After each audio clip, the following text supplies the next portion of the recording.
Mr. Minister, we just heard from the ECOFIN ministers inside how to deal with the problem. You correctly mentioned the problem of the psychological aspects of dealing with this.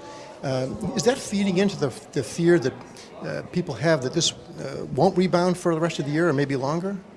Nobody knows exactly, and that's the truth. Nobody knows when this crisis will be over.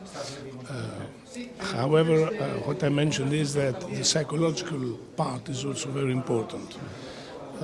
Depending also from the mentality of people.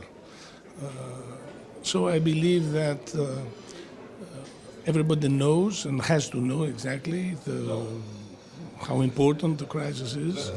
And however, I believe that we also have to be optimistic that things will change, and there's definitely a date when things will change. And I think that this is also very important.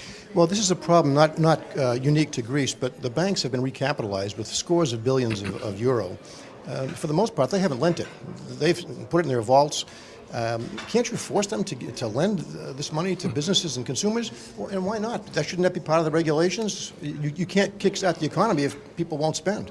Although the problems of the bank is not similar in all countries, for example, we in Greece don't have banks with toxic products. Well, however, we have the same problem that since the intra-bank market does not operate correctly, then the money that is going in the real economy is not floating with a speed we would like. And I think this is a general problem all over the world, and that is why all the stimulus programs and all the programs in order to guarantee loans to small businesses or to private people is one of the major concerns in all countries. If Greece doesn't have a problem with the banks, why did you give them 28 billion euro? Oh, look, because the intrabank market does not operate, and because we want to guarantee that the money is not to help the banks, we wanted to help the real economy and the families who want to borrow in order to continue to buy houses or to continue their businesses. So we guarantee that in order to save the real and help the real economy. One final question then. Is there any way now or any need now to regulate the banks to regulate banks beyond this? Because it's clear that not regulating them is like having EU telecoms set their own roaming rates.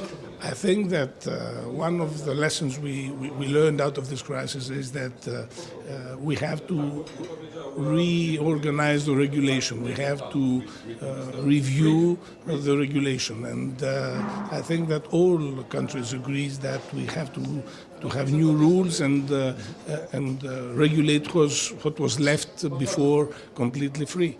And I think this is one of the major lessons we have been taught in order not to have the same problems again. Thank you. This is Andy DeBillis for NETV in Brussels.